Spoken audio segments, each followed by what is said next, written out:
All right. So good morning, good afternoon, and good evening, everybody. It's a true honor to have all of you with us today. Members of the Interfaith Women Council, members of the Youth Council, and members of the Steering Committee of Accredited Faith-Based Organizations. These three councils are part of the larger Faith for Earth coalition, which also includes two other councils, the Council of Eminent Faith Leaders and the Council of Faith and Religion and Science Consortium. We are honored to have all of you as members of our councils. Your presence, your contributions, and your names and contributions over the many years is something that we cherish, something that makes the coalition a successful coalition in bringing faith actors into not only advocacy and awareness on religion and ecology, but also as contributors to changing the understanding out there of the role of faith organizations in policy making. And this is very important in our times that we need all loud and clear voices that speak of values, speak of ethics, and speak of moral responsibility to the science and to policy making. We are seeing a drift from multilateralism into nationalism. This is really scary. We have been working since Rio Summit in 1992 in increasing multilateralism in driving the work on environmental governance. And certainly the rule of law is very important. But the rule of law alone does not do the trick. We need all hands on deck. We need all perspectives, not only of scientists and decision makers and legal experts, but also those who speak out of values and ethics and moral responsibility. Today's meeting is a confluence of conscience and confluence of wisdom between women, young people, and people who work on policy. We wanted this to be one of the first events in moving and preparing for the United Nations Environment Assembly, which is the highest global authority on environmental governance that will be held in Nairobi between the first, starting with the meetings of the permanent representatives until the 12th of December, with a high-level segment between 8 and 12 of December. And this assembly will be a decisive meeting because it will be adopting decisions and resolutions that will steer and direct environmental governance for the next 4 years and will highlight priority areas where not only UNEP, but all those organizations, whether international or local or regional organizations working on environmental governance. So the meeting is of a paramount importance, and there will be a series of discussions related to our preparation as a faith-based community in terms of going there to UNIA with a unified moral voice towards decision making. Today we will address issues related to intergenerational and intergender or gender specific issues, and hopefully from now and into the future we will dive deeper into these aspects from a religious perspective. Without further ado, I would like to welcome all of you, and of course welcome Dr. Husna Ahmad, who is the chair of the steering committee of accredited faith-based organizations. And of course, everybody knows she is the CEO of Global One 2015. Dr. Hosna has been with us since our inception in 2017, and we're delighted to have you with us, Dr. Hosna. The floor is yours. Thank you so much, Dr. Iyad. And I'll repeat what you said. Good morning, good afternoon, and good evening, everyone. Assalamu alaikum, and peace be upon you all. It's lovely to be among old friends and new friends as well. Audrey, the flowers behind you, the setting is absolutely stunning. And Deborah, lovely to see you, and Lucy, and so many of you. I'm delighted that in preparation for the 7th session of the United Nations Environment Assembly, UNEA 7, which will be taking place this December in 2025, as Dr. Iyad said, we're able to convene this event, where 3 vital groups of the UN Faith for the Earth Coalition are able to meet. The Faith for Earth Coalition Steering Committee, the Youth Council, and the Interfaith Women's Council. We've managed to reach this point under the dedicated leadership of our brother, Dr. Iyad Abu Mogli, and his team, despite all the challenges that the UN is facing at this time. Today is about reflection, shared leadership, and alignment so that we can foster true faith-led advocacy through inclusivity of all. The theme, leaving no one behind, intergenerational and interfaith dialogue, advancing sustainable solutions for a resilient planet. This makes me quite emotional because we're seeing an unprecedented rise in climate injustices, not least due to the conflicts and wars we're seeing in the global south. The political leaders are failing us, and people will inevitably be left behind. 2030 is only 5 years away, and we have such a long way to go to achieve the UN global goals. It's now up to us, as civil society members, as faith actors and faith leaders, to continue amplifying our voices in solidarity to bring a moral and ethical voice back into the fray. As a Muslim mother and grandmother, I believe we are stewards of this planet, and we have a responsibility to find sustainable solutions for a resilient planet. Today's event is special because we have an intergenerational and intergender dialogue. I believe this dialogue is critical to achieving environmental justice and ensuring no one is left behind in global environmental governance.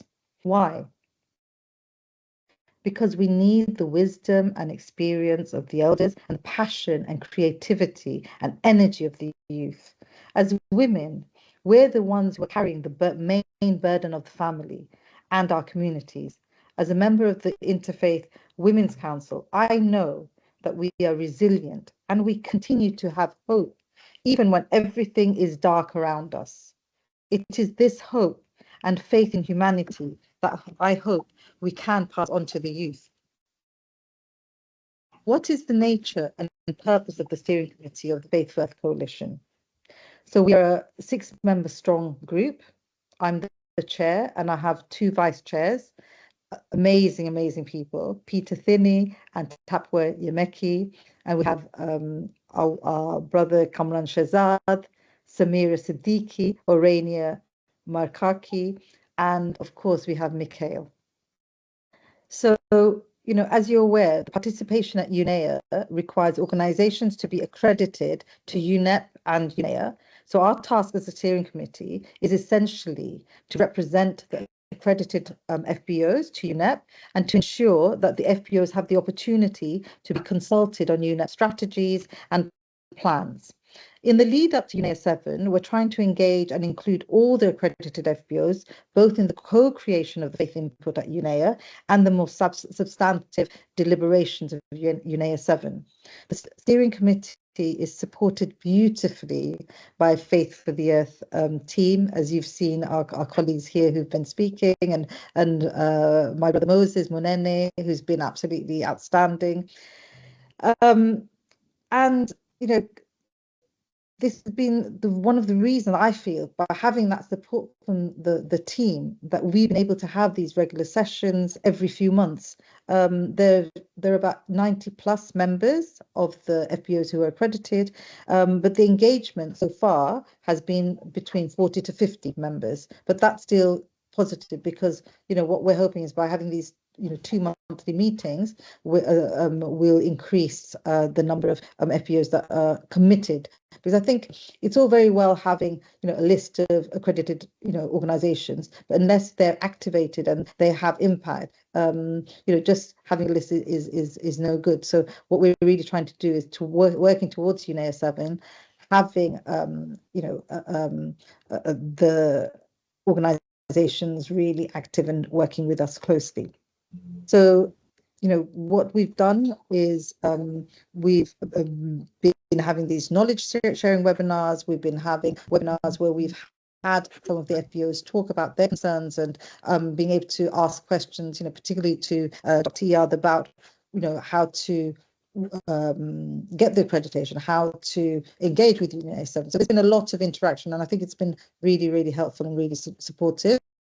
Last month, what we did was we had Kamran Shehzad, and we had some other people talking about pollution, particularly, and also about the oceans conference that's taking place in June. So we had a consultation on that. So I think it's really nice to have interaction with the FBOs.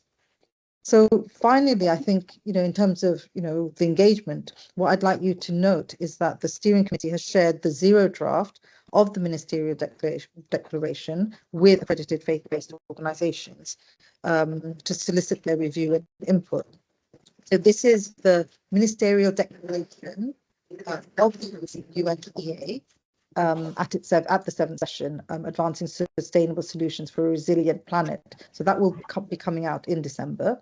So there's a particular reference that I just want you to think about, and that is paragraph 4S of the ministerial declaration, which invites member states to enhance the role of women, youth, civil society, and indigenous peoples in environmental protection and decision making, emphasizing inclusive participation and the human right to a clean, healthy, and sustainable environment. However, there's no mention of faith or religion in the declaration. So I would value your input if you have time in the coming days to give your input. So following this meeting, I would suggest that perhaps Moses can reshare the declaration with all of you, so that, it would be really valuable to us to be able to have a strong response that we submit to UNEA about this declaration. I'll stop there, and I'm just so delighted that this time we've got the youth and the women and the steering committee together, and I'm really excited about the discussions. Thank you so much. If I can pass on to my dear friend Grove Harris to start the moderating of the first session. Thank you.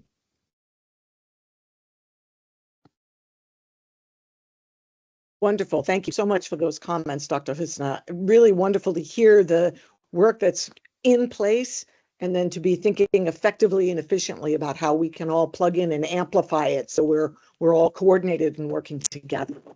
Good morning, good afternoon, good evening, everyone. Welcome to this first panel, Intergenerational and Interfaith Dialogue to Advance Sustainable Solutions. I am Grove Harris, the Director of Global Advocacy and Representative to the UN for the Temple of Understanding, and a proud member of the Women's Council. It's my honor to moderate this session. As we face the deepening impacts of climate change, the wisdom of generations and the moral grounding of our faith traditions are urgently needed. Today, we bring together leaders from the Steering Committee, Youth and Women's Council, and to explore how interfaith and intergenerational collaboration can drive real, lasting environmental change, especially within our own communities and institutions, and as well at the upcoming UNEA. We will hear from 4 distinguished speakers, and Christian Knoll, the chair of the Youth Council, and Dr. Supri Kaur and Dr. Aziza Baharuddin, both from the Faith Women Council, and Ashraf Nehal, a member of the Youth Council. Together, we will reflect on the opportunities for collaboration and the challenges that we confront, and then there will be an opportunity for some Q&A. So I would encourage attendees to put their thoughts and comments into the chat, because we want this to be an inclusive session as we model, again, what UNEP is doing in modeling the inclusion of all of the different constituencies in every step of the process under our overarching aim of leave no one behind. So please feel free to put comments in the chat, and we will have 10 minutes to lift up questions, perhaps more if we're lucky. So let us begin now with our first question to the entire panel, which is going to be, what opportunities do you see to spur intergenerational or interfaith collaboration on environmental issues? And how can we overcome persistent barriers within our institutional setup, especially within our own communities? Christian Knoll, Chair of the Youth Council, the floor is yours for 5 minutes, please. Thank you very much, Grove, and lovely to see you all. Thank you, Dr. Iyad. Thank you, Dr. Husna. It's been lovely to hear your reflections, and I'm very excited to be part of this vital dialogue.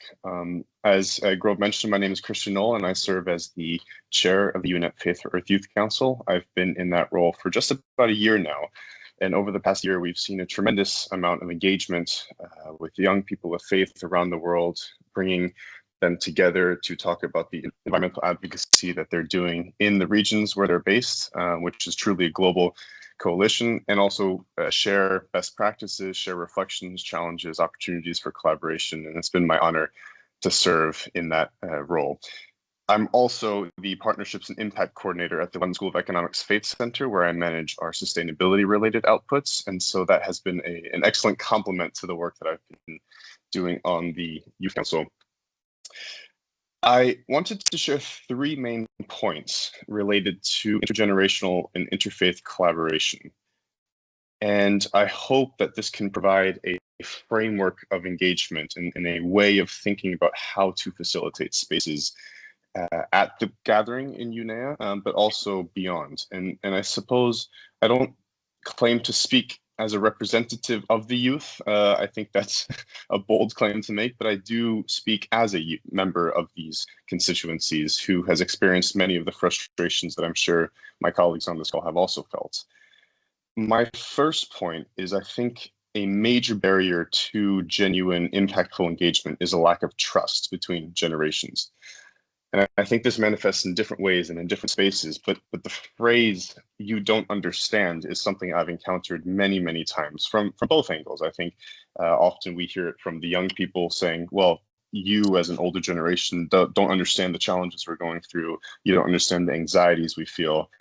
But equally, I've also heard that, well, you don't understand how these systems work. You haven't been a part of these institutions. You don't know, you haven't studied these topics. And I think both can be true and both can be false. And I don't like the dichotomy that's often made between young people and older people. We're all fundamentally in this together, and we all bring unique perspectives.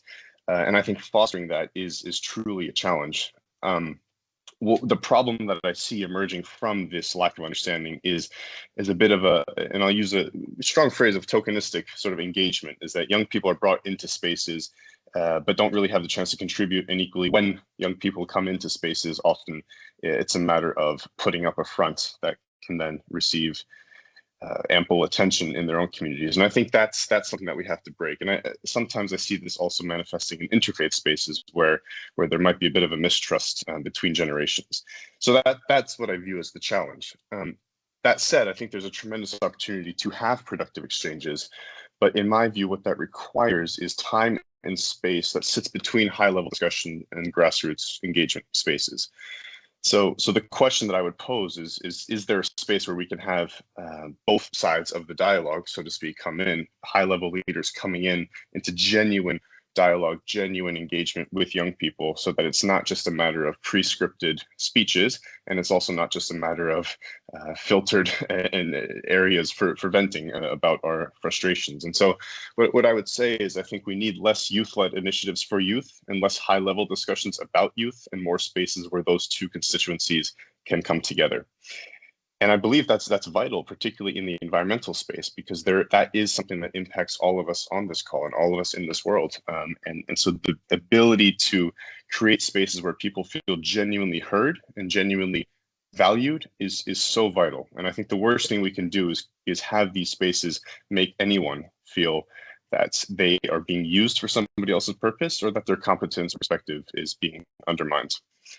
And my final point is to say I see these spaces emerging, particularly in the interfaith spaces. And I'm tremendously grateful for Dr. Iyad's work, Dr. Husna's work, all of your work on this call for facilitating these spaces of genuine dialogue. I think interfaith has an incredible potential to be a space where these dialogues can happen. Last week I was at a meeting with some Sikh representatives from a Sikh community in London, and within the room was set bankers, lawyers, youth, and politicians. And I just thought to myself, I don't think any other setting could possibly bring together this diverse of sectors, this diversity of people than a faith setting. And so I see my time is up, but what I would just conclude with is I hope UNEA 7 can be an opportunity to really rethink how we engage in these discussions and create those third spaces where people, young people, people who have more experience, of all faith backgrounds, of all generations, can really come together and think truly about how we can engage in genuine dialogue about these pressing issues. Thank you very much for your attention. Thank you so much for your comments, Christian. I totally agree. We need to not have performative events so much as real kinds of engagement. So thank you very much for your contribution. Next, we have Dr. Surpreet Kaur, a member of the Women's Council. Would you please share your thoughts after introducing yourself for 5 minutes? Thank you. Yeah, thank you, Grove, and thank you, Iyad and Husna, for the wonderful keynote address and the welcome address. And as far as I'm concerned, I'm Dr. Surpreet Kaur from India, and I'm heading the India chapter of EcoSikh Society, which is working for the conservation of environment since the last 15 years. And we have learned in our journey that it's a matter of doing and showing it by demonstrating on-ground work that we can involve the community at large.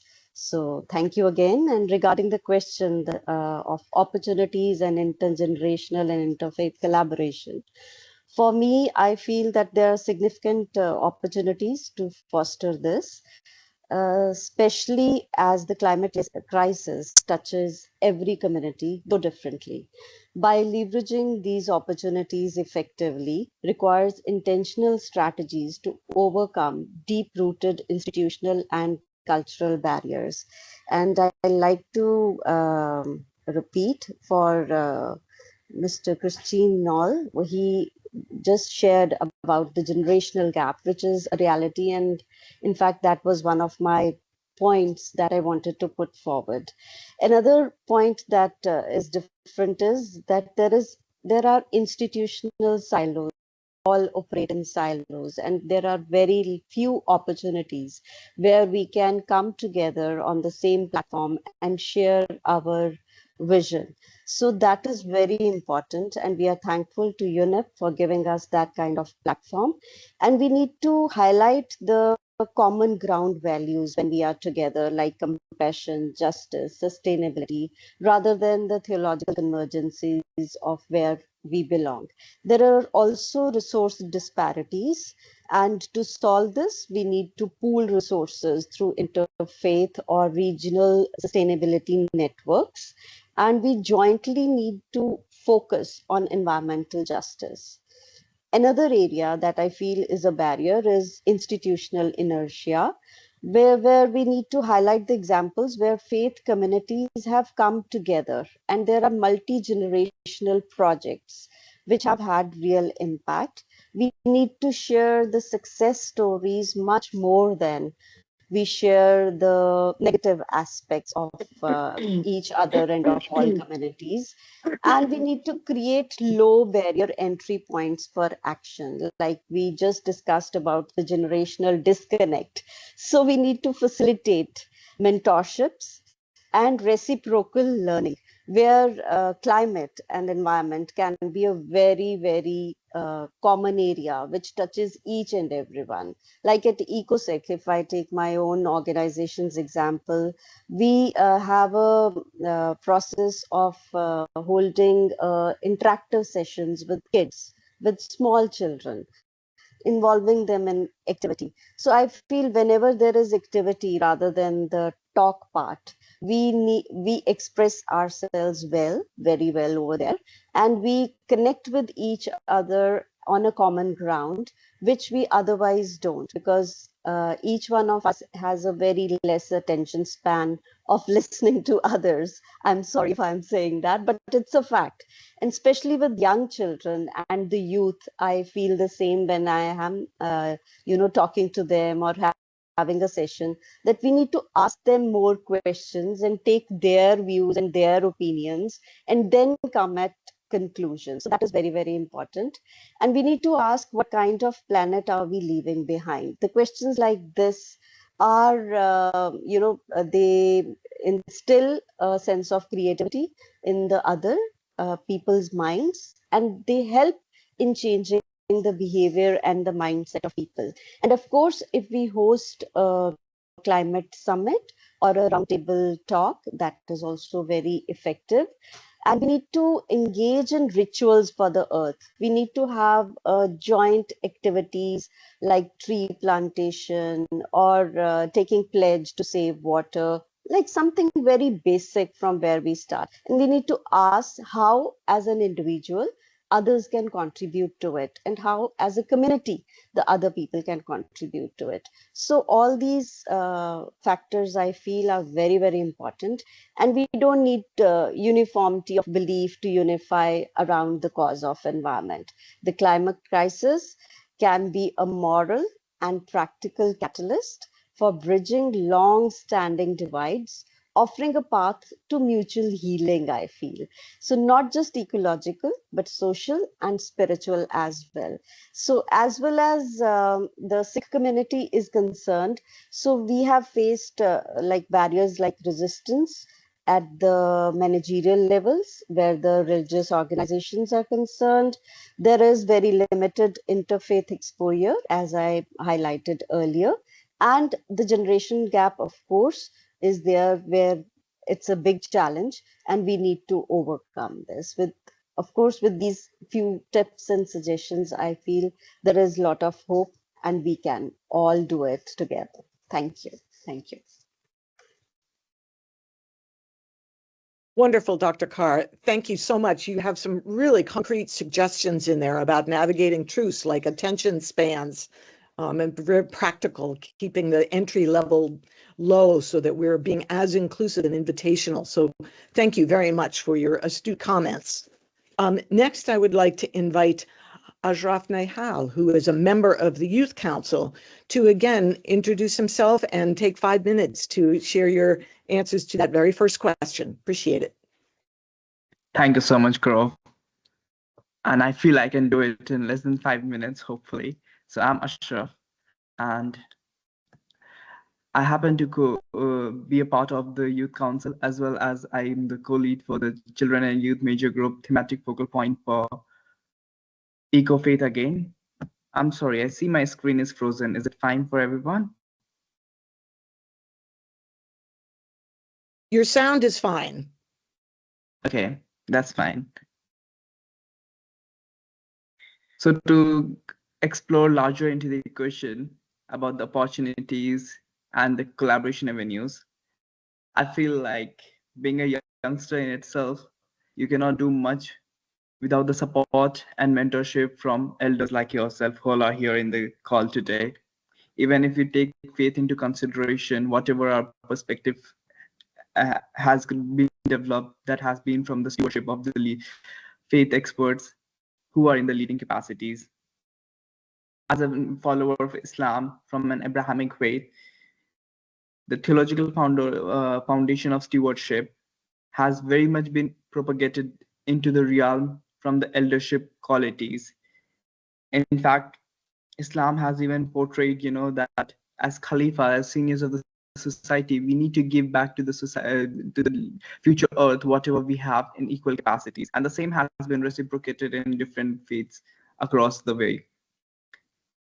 Coming from India, where even rivers are worshipped, this legacy of containing that stewardship has gone on one by another, generation across generation, and till date we have somewhere kept it intact. There could be here and there disputes and differences, but in the larger picture, everything has been an intergenerational legacy of keeping things intact. And there definitely comes a lot of challenges about the behavioral aspect of things, how we take into consideration how things pass on to the next generation, the capacity building and policy literacy, how well we are able to pass down to the next generation, and the access and representation. Also important is the interfaith and cross-sectoral collaboration and the indigenous cosmologies, where the decisions made with often 7th-generation principle are considered for impact that are far, far ahead of time. But then again, there is a space for opportunities, and that I feel makes into a larger bubble where again learning and giving is a very cyclical process. And if just talking about my own understanding with faith, I feel faith gives the younger generation a powerful entertainment lens to frame climate action, not just as a technical necessity, but as a moral imperative, which is very rooted in justice, compassion, and stewardship. And there in itself comes a lot of challenges. How do we pass on this technical information, which keeps changing from every time and again? Like now we have something as enormous as AI standing right in front of us.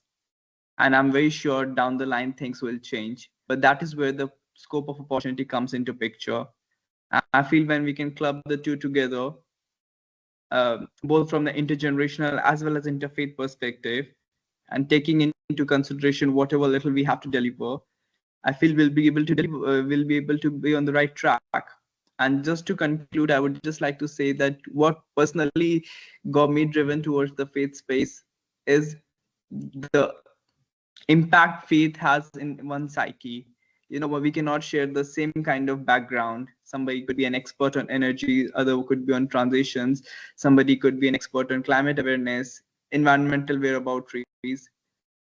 But in a layman's understanding, to understand what's happening around, it's very important to impact something as dilute as faith, which we all somehow or the other belong or relate to. And when such elements are captured, the result is phenomenal. Everything is answered. So once I've stepped into the faith domain, I feel there has been no going back for me. And I literally feel there's a lot of scope of making an impact here. So that's everything about me. Thank you. Thank you so much for those comments. I really appreciate you reminding us that we are needing to work as well with the major groups, and your experience that you've gathered from that is obviously a great resource to all of us moving forward. And appreciate you calling out the necessity of including Indigenous world perspectives and on the profound nature of faith as a common ground and a motivator. Thank you. Your comments were very poetic. So for our next go around with our three speakers, I've got specific questions for each of you, and also a reminder to our audience that we would appreciate questions or comments to be put into the chat. That would be wonderful. So for our next round, we'll go in the same order. So Christian Noel, what lessons have you learned working with faith actors? And how do those lessons inform your environmental activism? If you'd take approximately 3 minutes, that would be great. Sure. Thank you very much, Grove, and really wonderful to hear reflections from the other speakers as well. I'll admit it. I was quite skeptical when I got into this faith space. Initially, my background is environmental policy. It's politics. It's very, frankly, economic driven, policy driven. So what was it about faith narratives that was so impactful? Now, I'm a Christian myself, and I had always practiced in that faith tradition, but I had never applied that to policy particularly in the environmental space.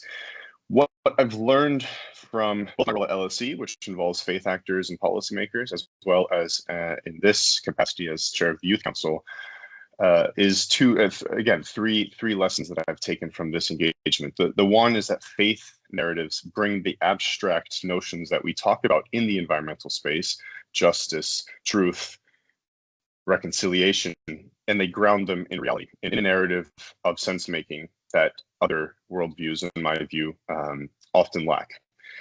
And that's not necessarily a bad thing, but I do believe that for me, to ground those abstract notions in a lived reality and with a vision of what the future could look like is so vital and so transformative. And when I speak to policymakers, it's something that they often haven't considered or are quite shocked to consider.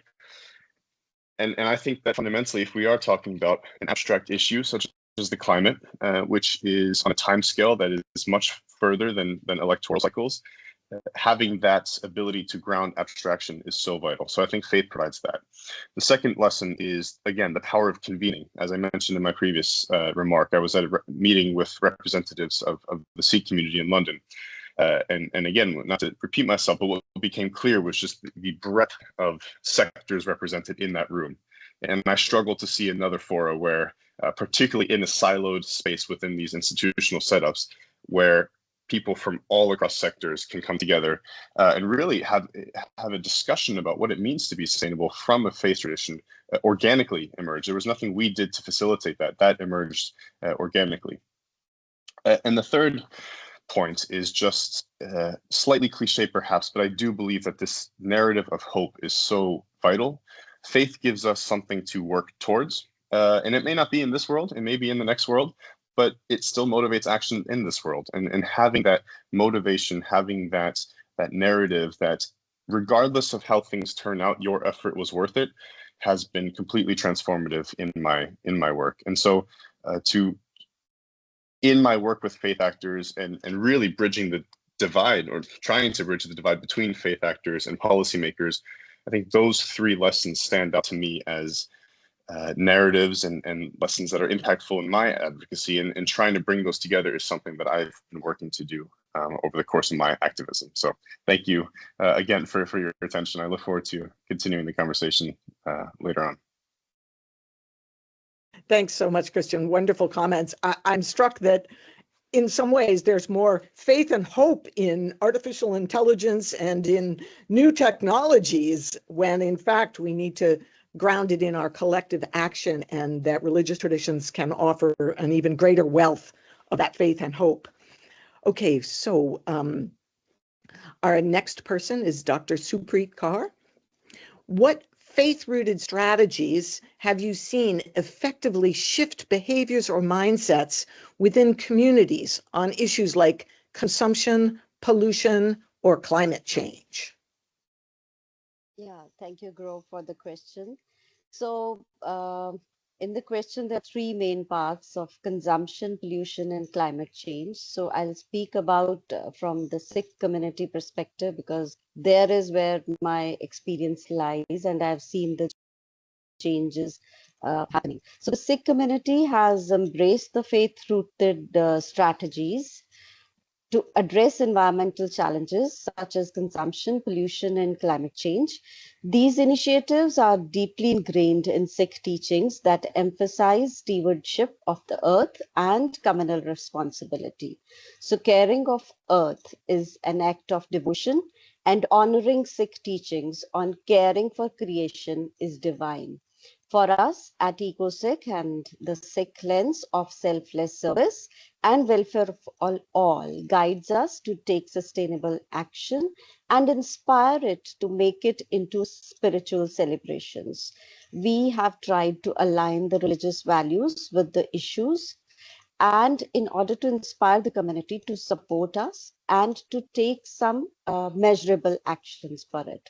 So all the initiatives have been brought about significant behavior changes and influenced the thinking of people associated with the projects and the community.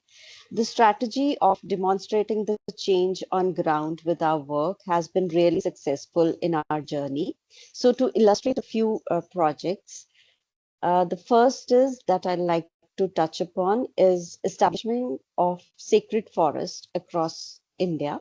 So it has been a transformative environmental movement, deeply rooted in Sikh spirituality and community action, since we prefer to call them as sacred forests. So the word itself marks a sense of respect when we talk about it, and no one can think about destroying these trees or these forests. So the project aims to restore ecological balance and foster a sustainable relationship with nature. These are approximately till now 2021 such forests have been planted across India. The success of this is attributed to active community participation of everyone, landowners, educational institutions, government bodies, which have collaborated to provide us with land and resources. And that is why this has also expanded internationally. Beyond ecological benefits, they embody the Sikh value of interconnectedness. They serve as the living memorials of our first Guru, Guru Nanak, promoting environmental consciousness and spiritual reflection. The second project or the initiative that I like to touch upon is the celebration of a faith-based environmental movement, which we call Sikh Environment Day, which we have marked as March 14th every year. And we dedicate it to our seventh master, who was profoundly very sensitive to nature, and he worked a lot for its preservation. So this day marks as a tribute to his legacy and aims to inspire the community to take some action.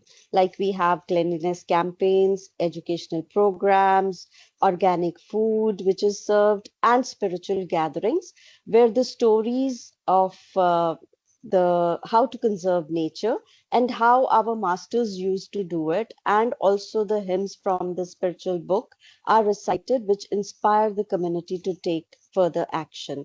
This also involves tree planting, reducing plastic use, adopting sustainable practices, and water conservation pledges and the like. So the third initiative that I'd like to touch upon is the establishment of the first ever garden, which hosts the species of all the saplings and the shrubs which are mentioned in our holy book. And we have taken the narrative from the book itself and put it on display along with the species. So it's a very, very good example of connecting the community to nature as well as to their religion. And it acts, because it has diverse flora, it acts as an educational hub, and it is a community-led initiative. So it gives a spiritual significance and environmental significance to the same project. So we need to establish such project which make a bridge between our religion and the environment and the community at large, and of course the faith communities of other religions, so that there is a common space where we all get together and we learn about each other much more. And in that way, in turn, we respect each other, I feel, and we respect nature also. So other strategies involve like celebrating Earth Day, World Environment Day with organizations, especially children and young adults, which fosters a community catering to sustainability and reverence for the earth. We also host summer camps for young children, sharing tales of nature with the local communities and asking for their suggestions, like what changes in their habits are required in order to safeguard the environment around us.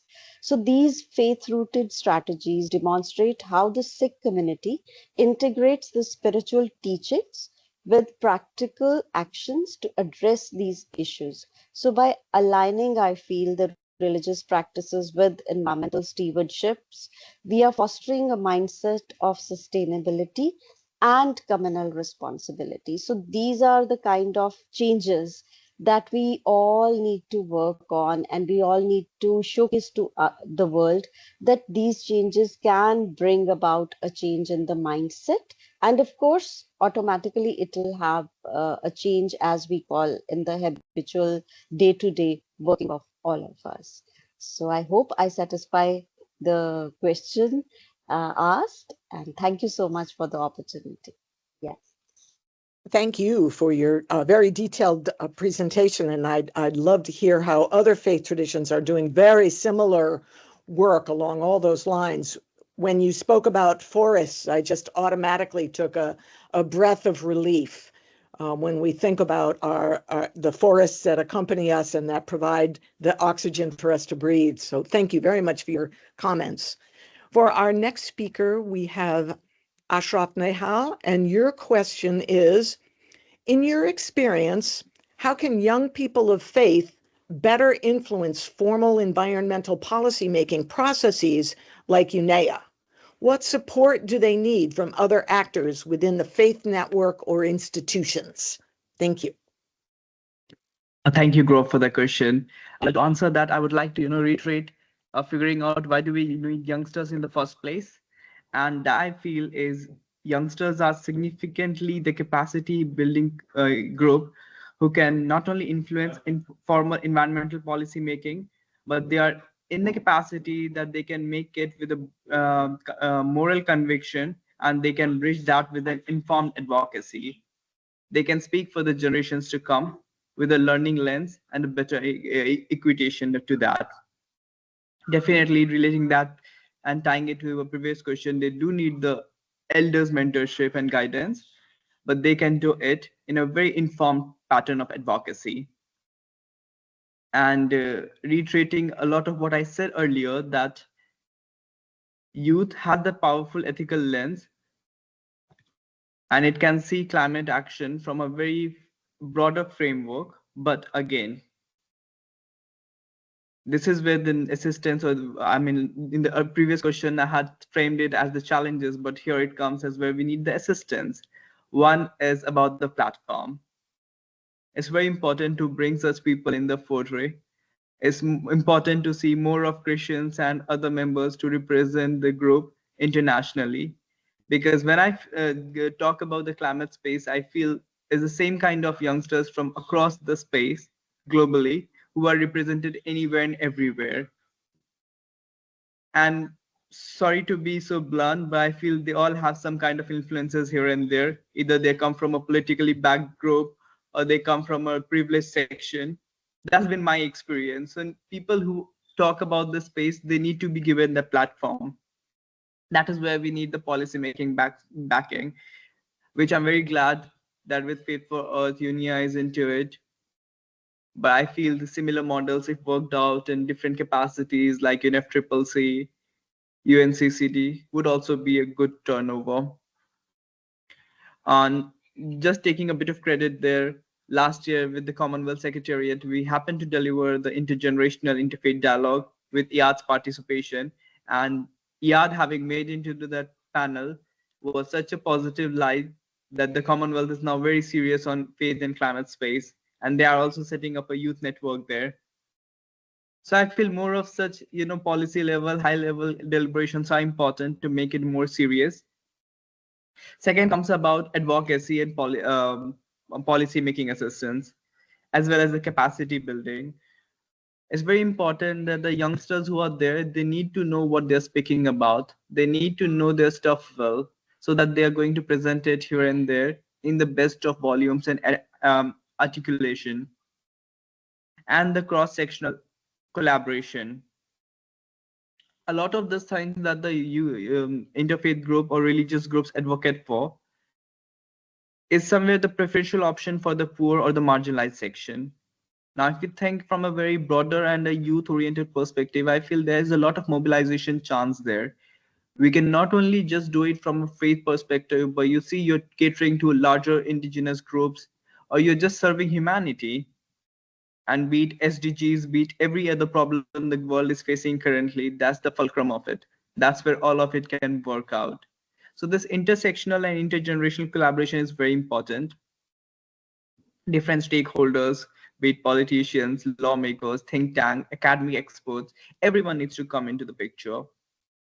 I feel faith space has already a lot of potential, but on very limited capacity has been added to its wing so far. And even in that capacity, it has outmaneuvered a lot. Slowly and eventually, I feel the second world countries will also take greater interest into it, because like coming from South Asia, I have seen that faith-based elements are not a part of our living, but that is what shapes us identities. We are all born with that. But it's very important how we can take such channelization into better strategies. Our youngsters are studying and practicing faith from a very young age groups, but when it comes about implementation or just modeling it, I feel we don't have the right mechanism there. And then what my friend Christian is doing in his capacity in LSE, I feel such role comes very handy there. So these models need to be taken into global consideration. So yeah, with that, I feel there is a lot of scope, but that needs to be catered to and employed to its fullest, with capacity building, policy literacy and training, access and representation, very important, and interfaith and cross-sectoral collaboration. And I feel I'm done with that. Thank you so much, Ashraf. I particularly appreciate your comment about the overuse of celebrity speakers. And I do think we need to get smarter about how social media will, and all of the recording capacities we have, will allow people's voices to be heard over and over again without them being so promoted as solo voices. And that we do need to make sure that diversity is included. And at the same time, we need to make sure people understand that coming into complex processes at the last minute is not the time to be heard, that we need to engage in the process in the lead up to have influence. So I've got a question now for our audience and all of us and our speakers as well. So that question is, in your view, how can faith groups ensure that the leave no one behind principle translates into meaningful engagement at UNEA 7? So I'm going to see if we've got any folks in our audience who wish to speak to that. And while people are taking a moment, I'm going to boldly ask a question of our panelists, which is to say, what are the opportunities and obstacles for religious actors working with religious leaders? We need to both use the opportunity for everyone to be an actor and come from their faith, and at the same time, religions need to unto themselves mobilize their power as multinational organizations to speak with that power. Would anybody like to reflect some thoughts on that?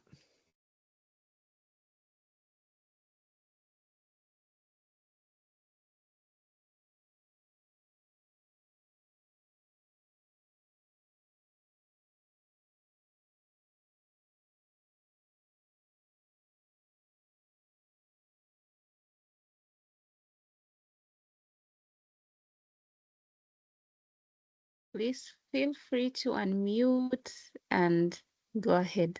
Thanks. I'm happy to offer brief reflection if nobody else wants to. So part of my role at LSE is to plan and facilitate workshops with faith communities. And before I joined, the team put together a workshop in Cairo, bringing together members of the Coptic communities as well as students at Al Azhar preaching school in Cairo. And one of the most impactful things we noticed in that fora was the impact that engaging with mid-level youth, emerging leaders is the term that we use, emerging leaders had.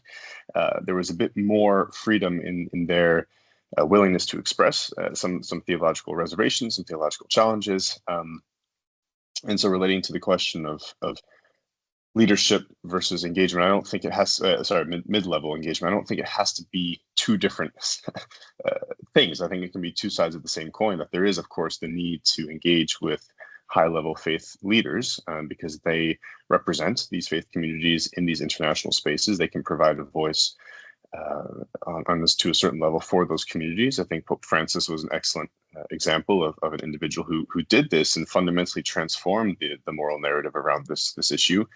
But there's also a need to, in our engagement efforts, to make sure that it's not just faith leaders providing high-level statements in these spaces, but it's also ensuring that we understand what the communities are facing, how they're engaging with it, and also how they are engaging with leadership in presenting a message to these communities. So I would suppose in response say that it's important to do both, and we've seen that in our work at LSE in the Egyptian context.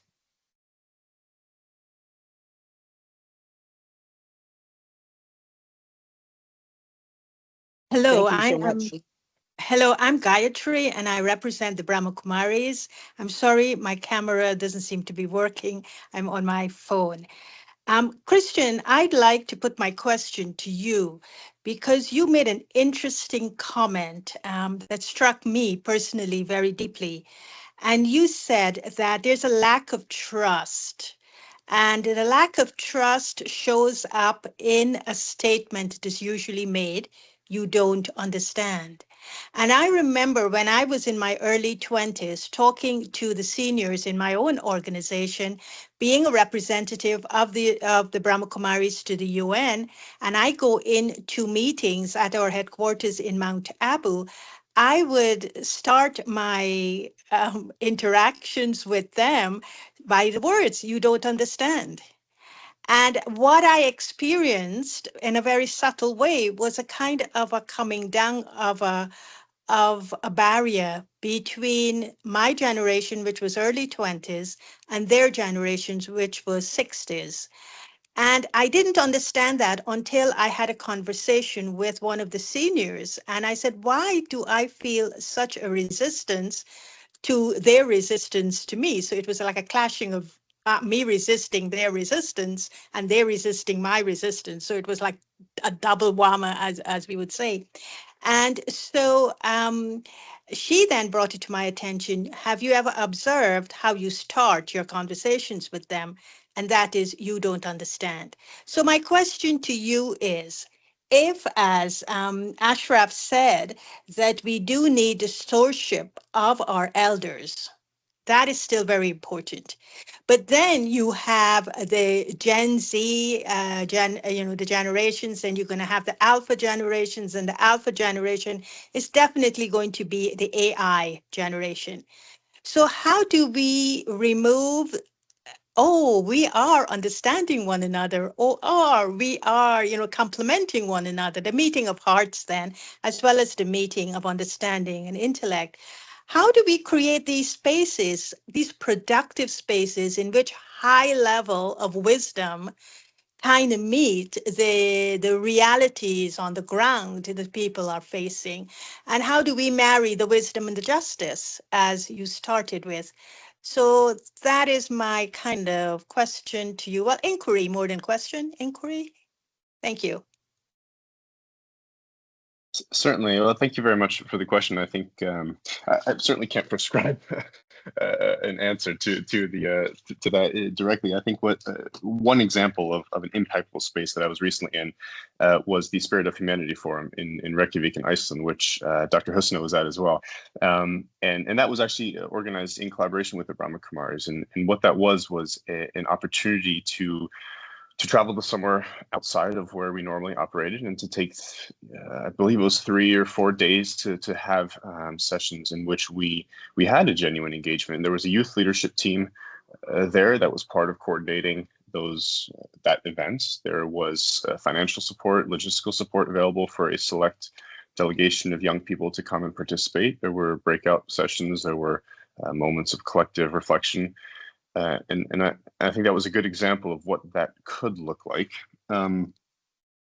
So the creation of a third space in which access is facilitated, but also, and echoing what Ashraf had said, young people approach and go into that space with an understanding of what the purposes of that forum is and what the functions of that forum is was also very important. That introduction to the purposes of that specific forum were made very clear in advance, and that's such a critical part as well. So we were able to engage with and across generations, including political leadership in Iceland, former and current. So that's preparatory work, that logistical facilitation, that withdrawal, that's creation of a space separate from our everyday lives, I think was one example of what that could look like. So I'd encourage you to look at their website. What I would say more broadly is that the question of, or rather the statement of "you don't understand" isn't harmful if it's the starting point for a conversation of, well, why don't you understand? What don't you understand? What do you understand? Where I think it's harmful is if that's the ending point. If you leave the room saying you don't understand, that's where the problems arise. If you enter the room with an acknowledgement of that there is a lack of understanding, and there's also wealth of understanding all around the room, that's where you can have productive dialogue. And that's where, again, going back to my original point, I think the creation of those spaces where we can have those conversations that doesn't feel rushed, it doesn't feel forced, it doesn't feel performative is so critical. So I hope that answers your questions, but I'd be happy to continue this conversation down the line as well. Thank you so much. I do like the ending part of it. Understanding is a broad landscape, and it, I suppose, it depends on the tone of your voice as when you use the term. So thank you very much, and I'm so happy you attended the Spirit of Humanity. It's a great conference. Thanks to everyone.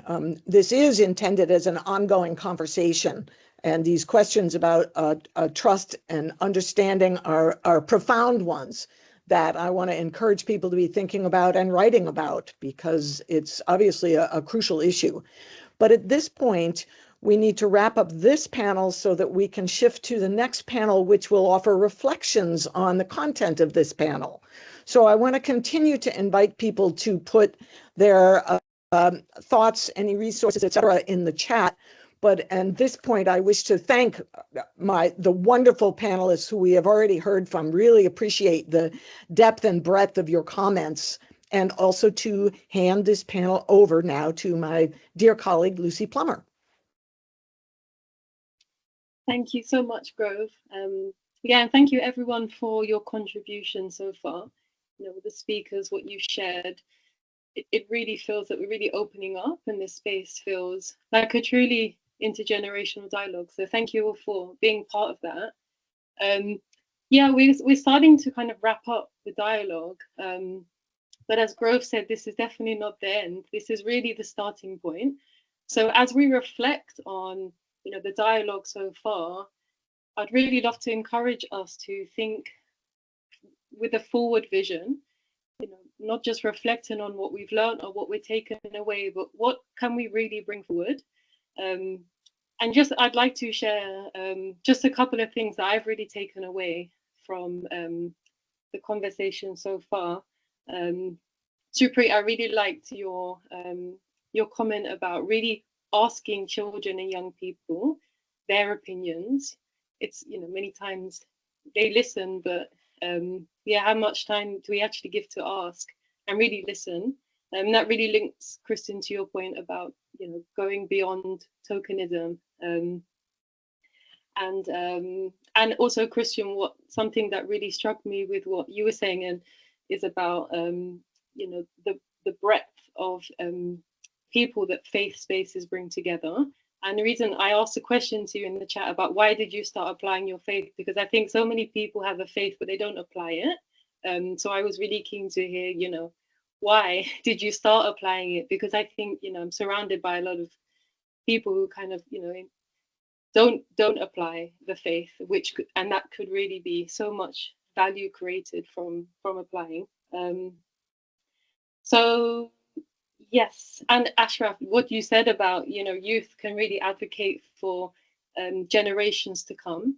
You know, youth being, you know, critical bridge between kind of the present and the future. That's a really unique position to be in. So we should really, you know, amplify their perspectives. So yes, I'm not going to take up any more time, but we do have 3 speakers, 4, sorry. No, we have more, 5, 6, gosh, let's go. So we're going to have just maybe 2 minutes each to really share, you know, one key message that you're taking away, but also really how can we translate this dialogue into action, whether it's from your council perspective or from your community perspective. So maybe let's go with Audrey. Miss Audrey, are you with us still?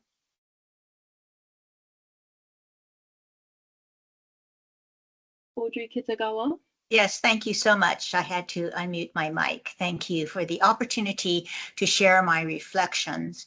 And one of the key messages or insight I'm taking away from this dialogue is that the historic record clearly shows the important role which communities of faith have played on the ground with the numerous programs and field work that I have heard this morning. And, you know, it's very important that we have this continued and deepening engagement of communities of faith and the communities that they serve, which also connects other constituencies on the ground. And the messages which Dr. Iyad and Husna provided stress the powerful advocacy which faith leaders have played to raise awareness of the ethical and moral responsibilities which communities of faith hold, and which in reality each and every one of us holds as well, regardless of whether you are youth, elder, woman, or man, because in reality we are all spiritual beings.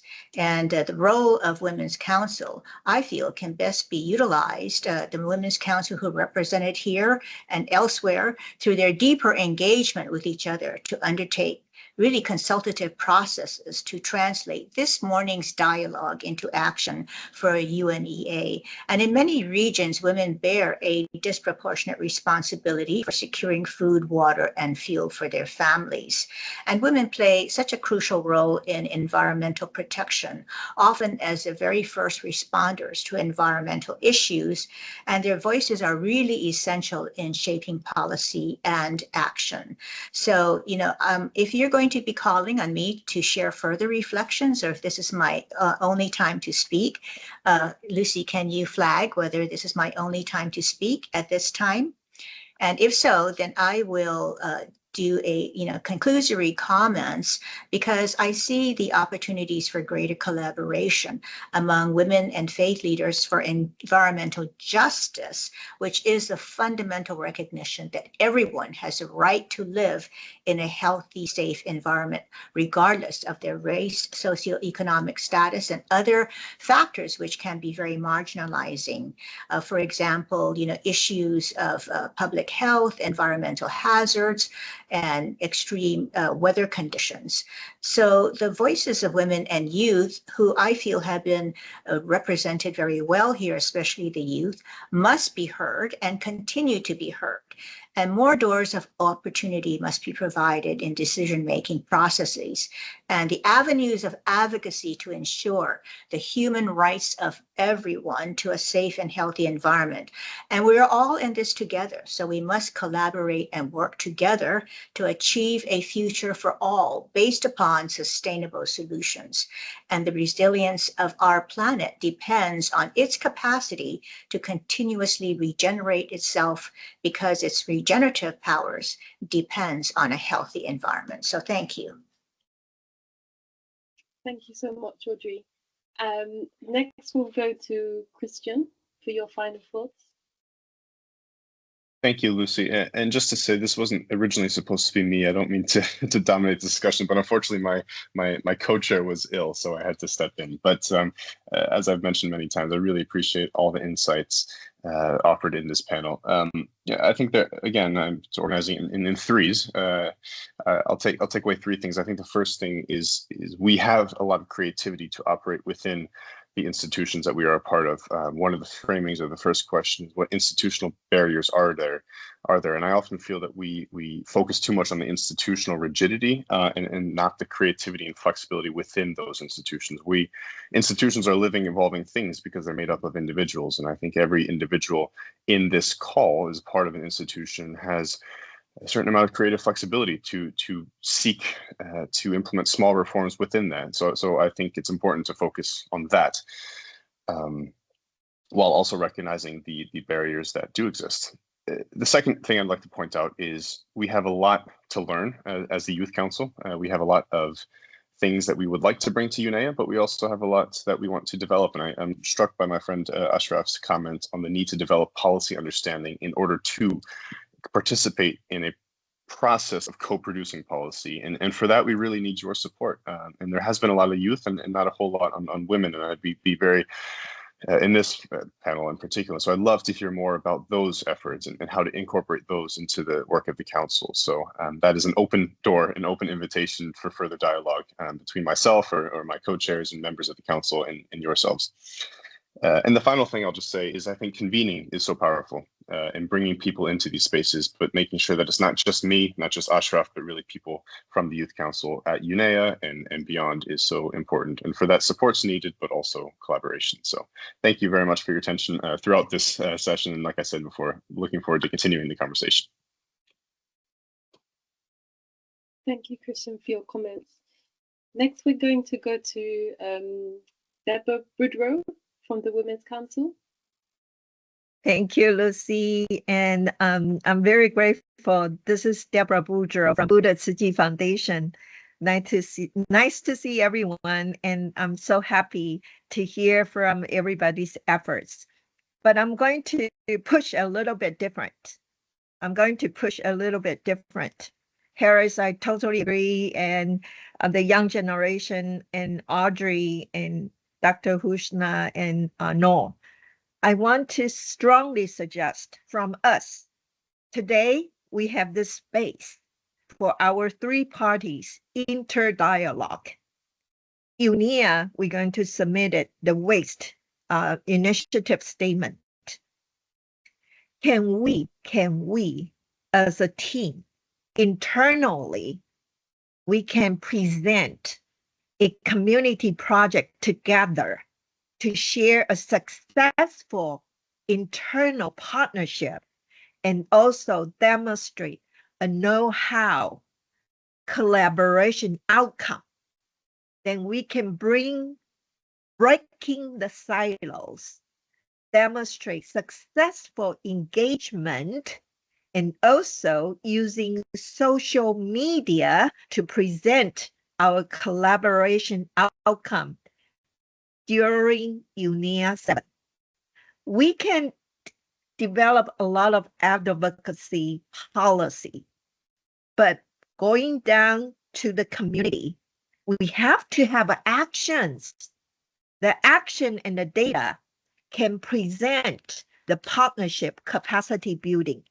So for Buddhist 2015, we already have initiative, a statement.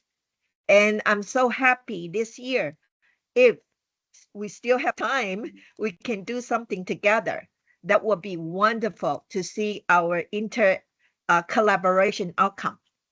And Buddha Tzu Chi Foundation, we have very strong circular economy, the plastic waste collections, the eco-blanket production for disaster relief. And I really want to call for action internally for every one of us. That's put into action. Develop a program. Through the program, that's present to UNEA 7 data of faith organization actions. So that's my contribution very quickly. We really need to commit it from ourselves, our internal team. How can we breaking through the trust? That's our homework. Three party, we working together and present a case, successful case, hope and faith, team up together to build it up sustainable model of a toolkit. That's my input. Thank you. Thank you, Deborah, and thank you for your call to action to the councils. That's really, what UNEA 7 is all about, advancing together, accelerating real solutions and taking bold collective action. So thank you for reminding us of that here in this space. So next we're going to hear from Ashraf. Would you like to share your key message and yeah, how we can really turn this into action. Thank you. Thank you for having me again, Lucy. Well, I feel I'll be repeating more of what everyone has said because I don't see beyond partnership and stakeholder building in concrete terms what else we can take from this discussion. But one thing that I'm particularly very taken about is the positivity we bring today. Different people, different stakeholders, different backgrounds, but we are here talking about a subject, and particularly what Deborah spoke at last. I would literally like the idea of merging social media with real action. It's very important that social media speaks, the numbers, the reach speaks, but it becomes totally futile if there's no action, if there's nothing to present on the grassroots. So they should be blended, very important. That's my takeaway, Deborah. Thanks for providing that. Partnership exists, stakeholder building is very important, technicalities are there, hierarchies are there are things we don't have access to. That is where I feel people like Dr. Husna, they will be needed in facilitating the discourses and dialogues where we don't have accesses. Funding is a very important part. I mean, now that I'm in a professional capacity, I feel doing a lot of this thing, going to golf, SB, UNIA for that matter, becomes doable relatively. But when you are just as a stakeholder or you're just trying to profess the idea as a youth, as a woman, or as a marginalized group, it becomes very challenging. So there needs to be a framework for that, how we can help the right person go to the right place. I categorically use the word right for the reason myself and Grove had agreed earlier on. And again, I'll circle back to what I said. The most important thing was positivity and passion. I feel if we carry that, we can go miles and take it further. Thank you. Thank you, Ashram, and thank you for focusing on real sustainable solutions. We're going to ask Grove, would you like to come back and share some of your thoughts? Oh, I would. Thank you so much, Lucy. And thank you to everyone. This has been such a rich conversation and experience. I wanted to reflect back that I certainly agree with Audrey about the profound idea that we're all spiritual beings. And I would push that to say that we need to have that help us understand intersectionality, interconnectedness, interfaith, all of that. Interness, and to remind us that we need to not let our categories separate us. There are women who are youth, there are youth who are religious, etc. So we know that, but we need it at a forefront.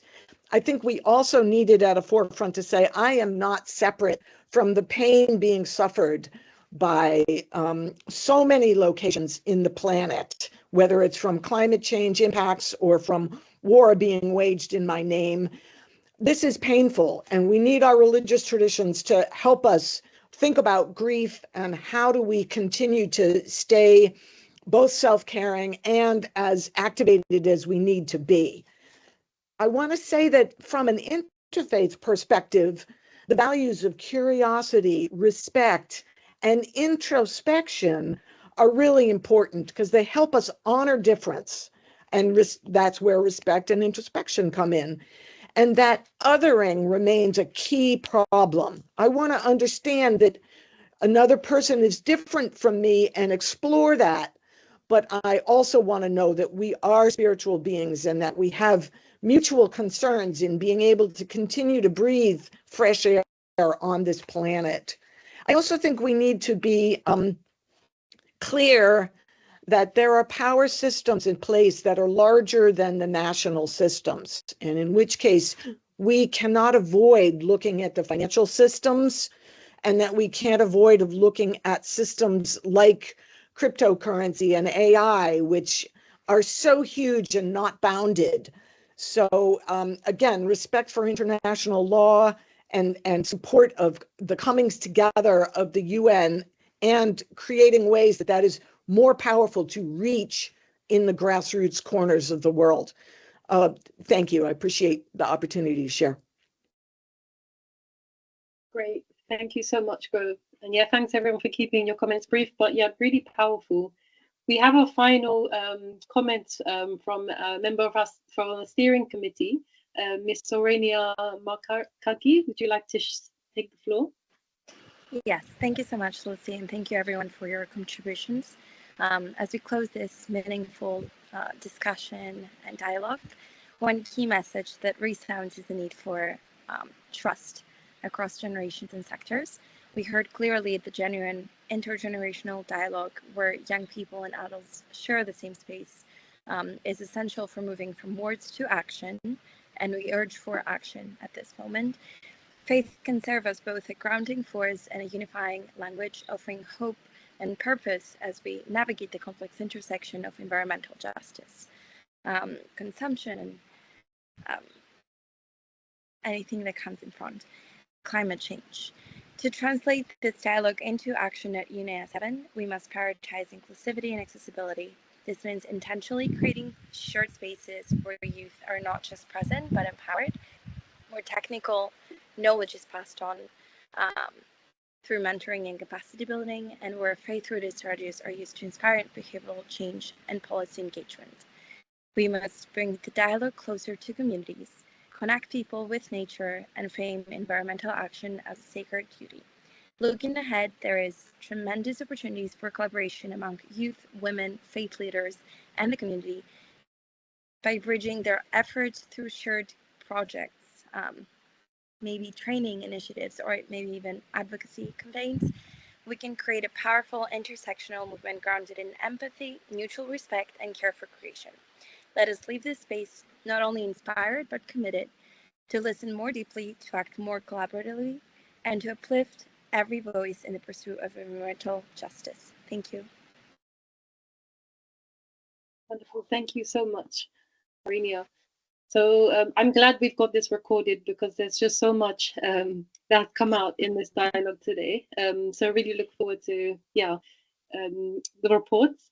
And we're going to have some closing words now. And for that, I'd really love to welcome back Dr. Husna to share those with us. Thank you all so much. Thank you so much, Lucy.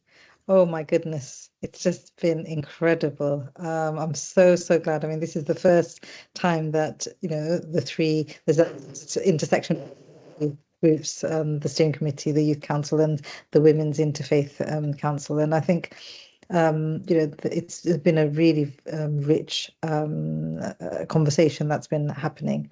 I just want to touch upon a couple of things as my friend Christian had mentioned that both of us were at the Spirit of Humanity forum in Iceland. And, we had the great privilege to hear from the president, Halle Tómasdóttir. I'm probably pronouncing it completely wrong, but anyway. And the reason I want to mention her is because a lot of what she was saying is what we, if we're talking about lived experiences, this is what all of us in this group are doing. We're having those lived experiences because she was talking about how important it is to have a world of deep connection and, to rethink leadership about. And I think that's what all of us are doing. We spend a lot of time thinking about our leadership in terms of, how we lead in our circles, in our communities. So the question is, how are we choosing to lead? I think that's the question. How are we as humans, as people of this planet? How are we choosing to lead? How are we choosing to lead by walking lightly on this planet?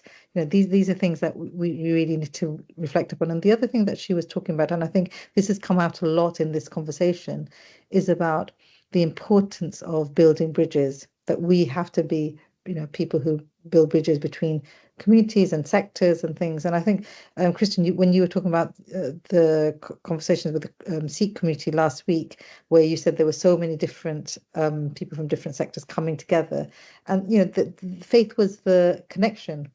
So the people from the faith communities were the ones that were building those bridges with all these communities. So I think that's wonderful. And our new Pope Leo, and from the Catholic community, from what I've heard, he's a bridge builder. So I'm really looking forward. I'm very sad about losing the previous Pope Francis, who was absolutely outstanding. But I'm really looking forward to seeing the work that Pope Leo does. And I think, heard so much, and I think, Supreet, the very action-oriented comments that you were giving from the Sikh community, especially about the sacred forests and the mentors and all of these things. It's there's so much to unpick there, and I think we just need a whole session just with you to talk about all of those. It's just been, absolutely outstanding. And I think all of you, I just want to thank Grove and Christian and Dr. Supreet, Audrey, in your concluding remarks. The things that you were saying are very vital, and I think, very, very important. We need to really reflect.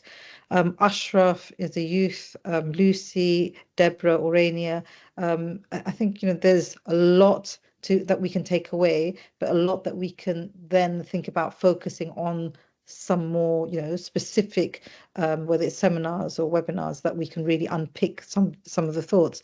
I just want to end by saying that, what Deborah said, how can we translate the dialogue into action? And I think that's the way we need to start thinking, because, we're all going to be at UNEA 7. We need to be thinking as communities, what is the action that we can take together, looking at the intersectionality of all of us, working together, using the best elements of each. So, we bring the best of each, whether it's the youth or the women or the elders. How can we bring the best out of each of us, whilst at the same time not saying, you don't know what you're saying, or you don't understand. We need to move away from that. We need to try and understand together, because there's so much learning that we can have. And and I just finally want to thank the Faithful Earth team, Carolyn, Sandra, Moses, Dr. Iyad, and the other interns who've been supporting and helping, in the background. You've just been outstanding. And our steering committee members, we had Orania, speaking, which was brilliant. But, the steering committee is working really hard to try and see how we can support and help you. So if you need anything, please don't feel shy to reach out to us. And, hopefully together we will all be bridge builders. Thank you. Thank you, everybody. Thank you. God bless you all. Thank you. Bye-bye.